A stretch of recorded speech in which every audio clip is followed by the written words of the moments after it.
First, let's start with this case. I'm a college student living in a dorm suite on campus with 5 other people who were assigned female at birth. Lately, I've noticed that someone in our suite has been using my pads without asking. I'm confident they're mine because 1, I recently noticed a new pack was opened, and I know I didn't open it, and 2, with an already opened pack, I counted the remaining pads and realized the number had decreased. Additionally, I've seen the orange wrappers in the trash bag when I know I haven't been on my period. Since the trash is taken out regularly, I'm certain these were recently used. Here's the dilemma. I feel conflicted about how to handle this. On one hand, I know periods are unpredictable, and I wouldn't want someone to go without products in an emergency, especially if they can't afford them. On the other hand, they never asked me, and I'm the one paying for these pads. They're not cheap, and I now have to replace them more frequently because someone is using multiple pads over the course of their period. It feels rude for them to use my stuff without permission. If it had been a one-time emergency, I'd completely understand. But this seems intentional, like they're relying on my supply instead of buying their own. I don't want to have to remove my pads from the bathroom and keep them in my room because that would inconvenience me. And it doesn't feel fair to have to adjust my routine because someone else is taking my things. We recently had a suite meeting where we agreed that personal items left in the bathroom are off limits unless explicitly shared. This discussion came up because another suite mate had their shampoo used without permission and felt uncomfortable about it. It's clear to everyone that only shared items, like cleaning products and toilet paper, are communal. Would I be wrong to confront them and ask them to buy their own pads? I don't want to seem mean or unsympathetic, but it feels unfair that I'm the one bearing the cost without being asked. How should I approach this? Let's start judging. You're not in the wrong. Period products are expensive. Maybe move them to your room or a space they can't find them, and only bring them to the bathroom with you when you need to change yours. I've dealt with this before, and the confrontation didn't end well. I got hit with, "You're not a real feminist if you don't share your products," and "Girls help girls out." But nobody ever offered to replace the used products or pitch in dollars. I hope all the best for you, OP. You're not in the wrong. You don't need to make it a huge deal. Just a statement. Hey, I realize that someone has been regularly using my pads. I understand emergencies, but just like everything else in the bathroom, my pads are not for communal use. You don't have to accuse anyone in specific. Just put them on notice that you're aware of it happening and know it is not going unnoticed. You're not in the wrong. You shouldn't be expected to provide them for someone else, especially if you can't afford it. I know you all don't share bathroom stuff, but for period products, maybe you can suggest that you have community products for the whole suite. Everyone can pitch in a certain amount each month, and you can pool the money together to get products for everyone to share. You all can even put them in a cute little container or special place to make it a fun idea. That way you aren't stuck paying for the whole thing. If your suite mates don't like that idea, I'd take your personal products and move them out of the bathroom to a place that only you can access. Next up, my mom's partner visits our house pretty often, usually every week. I'm an 18-year-old guy, and I don't have any issues with him. He's genuinely nice and respectful. I've always made an effort to greet him and have conversations whenever he visits. The issue started a few days ago. I had an incredibly rough day and came home feeling completely exhausted and out of it. To be honest, it wasn't just that day. It's been an ongoing thing for the past week. Between school, work, and commuting, I think I'm experiencing burnout. That evening, I greeted my family briefly, explained that I was really tired, and went straight up to my room for the night. The next day, my mom's partner came over again, but I was still asleep. I kept waking up with a headache, only to fall asleep again. My mom came into my room a few times, asking if I could come down to spend time with them, but I just told her, no, thank you. I genuinely didn't have the energy to interact with anyone. That evening, I got up briefly to submit an assignment I had forgotten about, but went back to bed right after. The following morning, I felt slightly better but was still struggling to get out of bed. I didn't fully wake up until around noon. I went downstairs for a quick snack and some water, but by that time, my mom, her partner, and the rest of the family were already gone. I went back upstairs to do some homework and ended up falling asleep again. By the time I felt well enough to properly get up, clean up, and eat, it was already evening. My family had returned, but my mom's partner had already left. My mom scolded me for not coming down to greet him and is now upset with me and giving me the cold shoulder. It really wasn't my intention to be rude. I was just so drained and out of it that I couldn't bring myself to interact with anyone. Should I try to explain this to her? Or am I in the wrong for not making an effort to greet him? Let's start judging. You're not in the wrong. Sounds like you were completely burnt out and didn't have the energy for social stuff, which is fair. You're not feeling well. Your mom's partner seems chill, so he probably gets it. Your mom might just be overreacting a bit. Maybe just explain, you weren't trying to be rude. You were just sick. You're not in the wrong. So when did you become the official guest greeter? He's your mom's partner, not yours. And he's not your dad. They're not even married nor living together. Kindly explain to her that after a bad week, you were exhausted from school, job, commute, and assignments, had a headache, and ask her why she seems to think that it's so important for you to greet her partner when you need your sleep.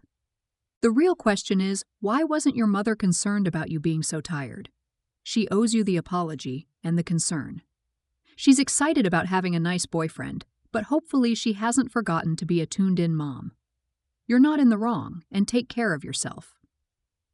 Next up, I'm a 21-year-old woman, and I generally have a good relationship with my parents, but there are a few things we occasionally disagree on.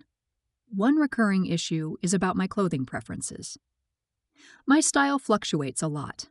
I'll wear long, flowy dresses and skirts for a while, then switch to pants and blouses, or sometimes gravitate toward bright colors. These phases might last for weeks or even just a few days. One thing I don't like is oversized or overly casual clothing.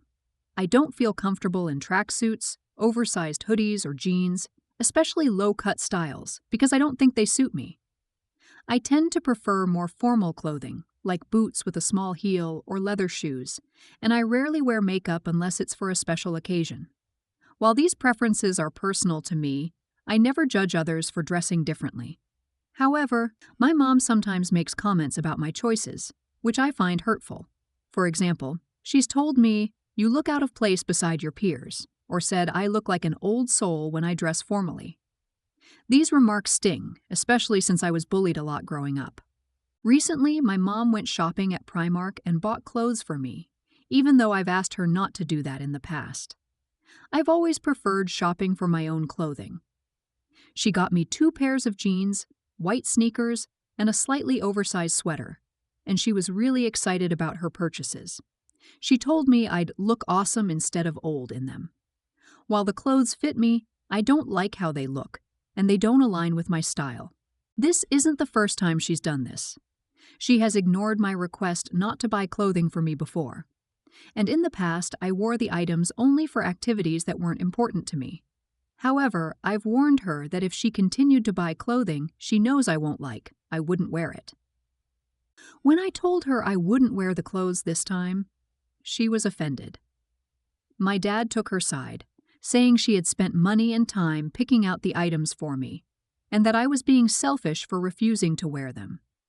I pointed out that she could return the clothes, since she said she has the receipts, so it wouldn't be a waste of money. When I brought this up to my friend group, opinions were mixed. 2 friends agreed with me, saying I was within my rights to refuse the clothing since I had expressed my preferences clearly. However, another friend felt I was being rude because my mom had good intentions and put effort into choosing the items. So now I'm wondering, was I wrong to refuse the clothing my mom bought for me? Should I have just worn them to make her happy, or was I justified in standing by my preferences? Let's start judging. Your mother needs to stop trying to change who you are to fit her idea of who you should be. However well-intentioned she wants to tell herself she is, she's out of line. You're an adult who is fully capable of dressing yourself, but she seems to need to exert control over you despite being asked not to buy clothes for you. What exactly does she hope to accomplish by insulting your choices and infantilizing you at the same time? If this is your hill to die on, you need to be firm in rejecting these gifts. She needs to understand that you're no longer a little girl she can dress as she sees fit, and she's creating dissension where it doesn't need to exist. Maybe explain that you love her, but her buying you clothes is not up for discussion. I'm a mom and can't imagine giving my child a gift I know would hurt their feelings. This is her issue, not yours, but it's still sad. Good luck, and you're not in the wrong. You're not in the wrong. You are a grown-up now, and you are allowed to choose your own clothes. Your mother is being an idiot because 1, she keeps treating you as a child that she gets to dress. Your mother is an idiot because 2, you've made a simple request, please don't buy me clothes, and she keeps ignoring. Your mother is an idiot because 3, she insults your look. You have responded well by setting a boundary. If you buy me stuff, I won't wear it. All that's left is to follow through. The most important part of setting a boundary, if you do X, I will do Y, is following through, so it's very important that you do this. If you don't follow through, your mother will still be buying you clothes you don't like when you are 50. She needs to break out of the mold that you are her little girl. You are powerful. You are grown up. You are a woman.